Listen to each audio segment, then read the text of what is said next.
and you have to fly to London, only to not get it. You just need some reassurance that something else will come along. She's there, with that sly smile and unyielding sense of faith.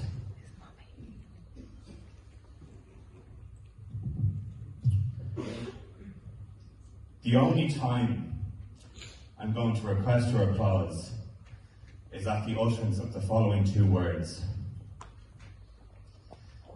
Celine Garvey.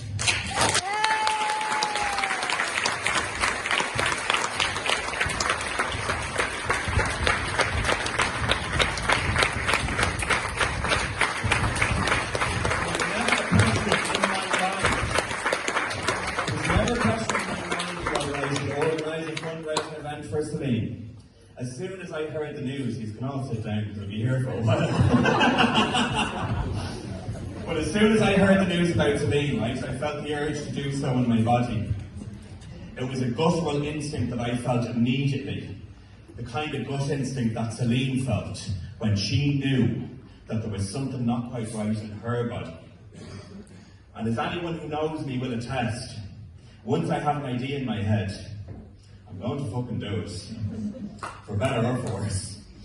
And something had to be done for our Celine. So I was elated, though not at all surprised, to learn that other people thought the same. I personally met Celine in 2008. She was working at the box office. I was a 13-year-old child. Every day on my lunch break, I used to come down to the cafe and chill out here. Sometimes I was with my small group of friends, but often I was alone. And I told her about all the gossip from my life, and I undoubtedly annoyed the fuck out of her.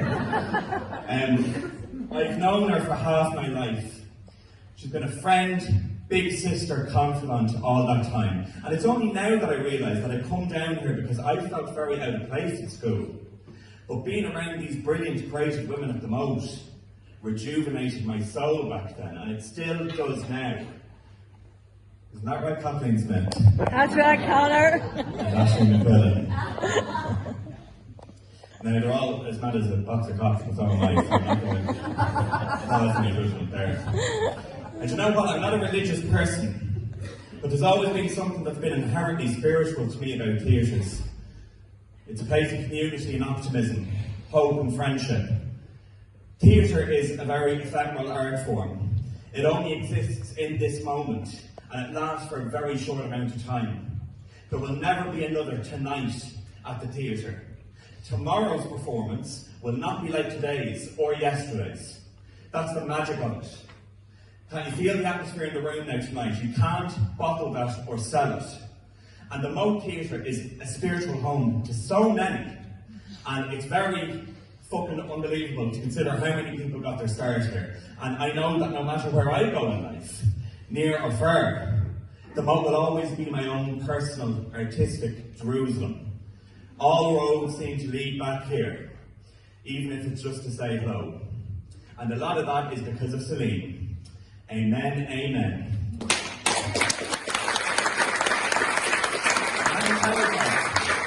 Celine Garvey is a rare person, all right? She's a very rare person. But you know what? Theatre is filled with rare people. There are those rare people who can look at the world and see things the rest of us don't see until they show us. These are the writers. They're the special few who can take that vision and they're the special few who can take that vision and turn it into a universe. These are the directors and the designers. They're the fearless beings who stand on stage and live in that world and show us who we are, whether we like it or not. These are our actors. They're a dedicated people who know why the world matters so much. They're the crew, the front of house and the box office staff, all of the volunteers. Then finally, they're the people who step forward and say, show me the world. Open my heart and change my mind. Tell me a story. I fucking dare you. These are the audiences. And theatre is really at its best when a group of people come together to achieve a common goal, when you leave your ego at the door and you crack on with the job at hand. It's why I'm passionate about theatre and drama being taught to young people, because it teaches you lessons in communication and teamwork and sacrifice and humility. It teaches you to think on your feet, memorise pages of dialogue, meet a deadline. As well as that, theatre also teaches you, through its storytelling, the importance of sitting down, shutting the fuck up, putting yourself into someone else's shoes and feeling empathy for the characters on stage. People who are different to you, but who just want to get by like the rest of us. And with everything going on in the world, and people are constantly accosted for having the cheek to live their life the way they are, I know we need more of that. And these are all the great things about theatre that don't get discussed enough. The life-changing magic of it. It's the magic that keeps you coming back. And let me tell you now, Celine Garvey is the living embodiment of it.